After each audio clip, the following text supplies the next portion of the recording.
Most people telling you to work harder have never had to choose between bus fare and dinner. That is not a motivational line. That is a documented economic trap.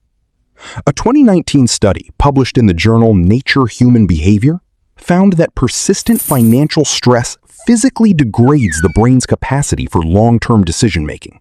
Not because poor people make bad choices, but because constant resource scarcity consumes the same mental bandwidth required for strategic thinking. You are not lazy. You are cognitively taxed by survival. So when someone tells you that getting out just requires the right attitude, they are ignoring the actual architecture of poverty. And that architecture is designed to keep you exactly where you are. But certain people throughout history did not wait for the system to cooperate. They mapped the system, found its specific cracks, and moved through them with cold precision, not inspiration, execution. Number 1. They did not try to escape poverty. They weaponized it. Andrew Carnegie arrived in the United States in 1848 as a 13-year-old Scottish immigrant with no capital, no connections, and no formal education. He took a job at a cotton factory earning $1.20 per week, the equivalent of roughly $45 today. What he did next was not motivational. It was tactical. He identified a single high-leverage skill that the industrializing economy desperately needed but could not find enough of: the ability to read and send telegraph messages. He learned it not in a classroom, but by volunteering to come in before working hours at the telegraph office. He made himself indispensable before he asked for a single cent more. By 18, he had caught the attention of Thomas Scott, the superintendent of the Pennsylvania Railroad, one of the most powerful economic corridors in America at the time. Carnegie did not beg for opportunity. He positioned himself where opportunity could not avoid him. The research supports this pattern precisely. A longitudinal study from the National Bureau of Economic Research found that individuals who deliberately invested in skills experiencing high demand growth in their regional labor market were 3.4 times more likely to cross income quintiles within a decade than those who improved generic work output. Skill selection is not inspiration. It is market research applied to your own life. Number 2. They found one specific lever and pulled it without stopping. In 1975, a 20-year-old Oprah Winfrey was hired as a co-anchor for the evening news at a Nashville television station. Within months, she was moved off the anchor desk. Her supervisors told her she was too emotionally invested in her stories, that she cried during interviews, that she could not stay detached. They framed it as a professional failure. She did not fix it. She redirected it. She moved to morning talk, a format where emotional connection was the product, not a liability. Within 3 years, her Chicago show went from last place in ratings to first. Within 2 years after that, she had negotiated ownership of her show, a deal structure so unusual at the time that most media attorneys said it could not be done. Oprah did not escape her circumstances by becoming someone different. She identified the one environment where her specific, already existing trait was an asset rather than a deficiency, and she moved there systematically.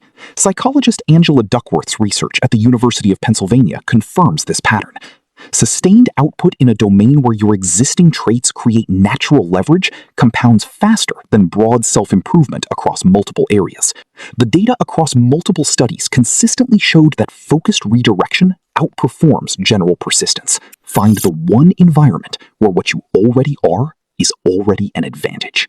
Number 3. They treated time differently than everyone around them. Howard Schultz grew up in a housing project in Brooklyn. His father, a delivery driver, broke his ankle on the job and received no workers' compensation, no health care, and no sick leave. The family spent months in financial freefall over a single physical injury. Schultz watched that happen at age 7 and spent the next 30 years building a company specifically designed to provide what his father never had.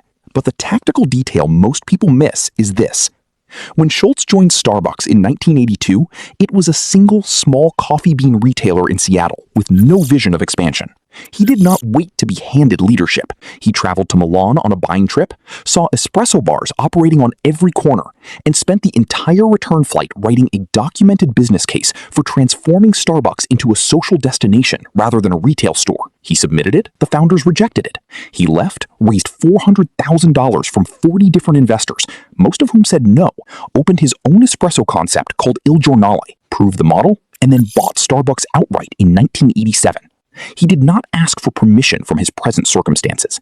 He built a parallel track while still inside the system. Research from the Kauffman Foundation's longitudinal study of entrepreneurs who came from low-income backgrounds found one consistent behavioral marker.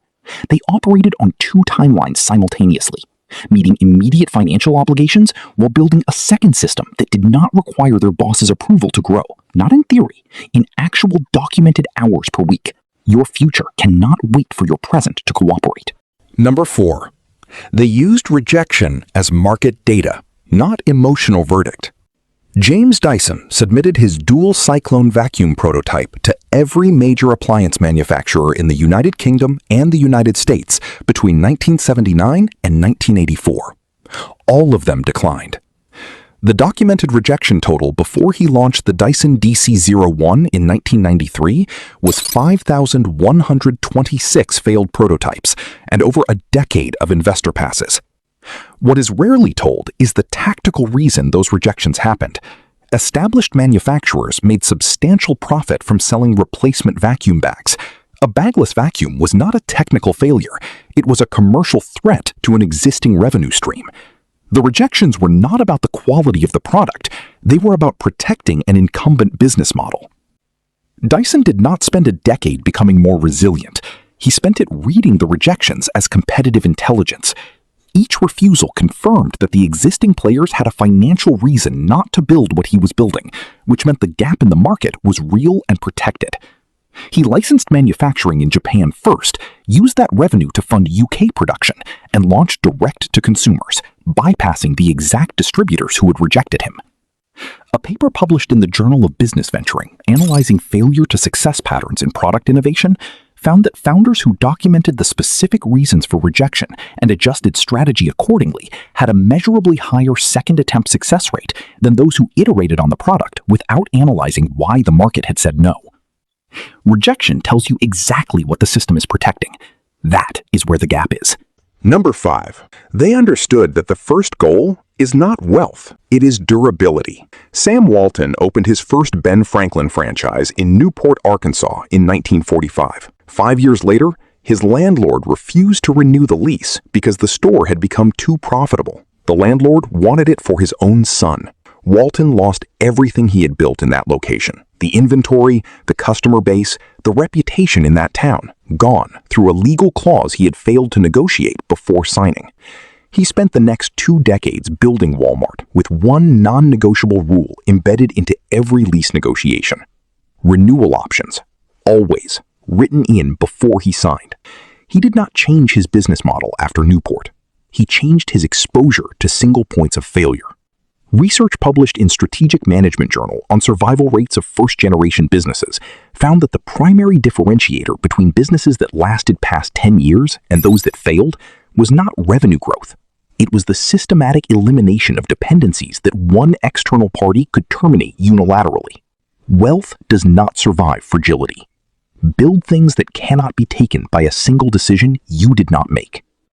The people in every one of these cases did not have better luck, better families, or better timing. They had better maps. They understood exactly what trap they were standing in. They identified which exits were real, and they moved toward one specific crack in the system, while maintaining enough stability to survive the journey. If you want to understand the actual mechanics behind how people exit poverty and build something lasting, not the philosophy, but the real patterns documented in economic research and historical case studies, subscribe to this channel. Because once you can see the structure of these systems clearly, you stop waiting for permission and start moving with precision.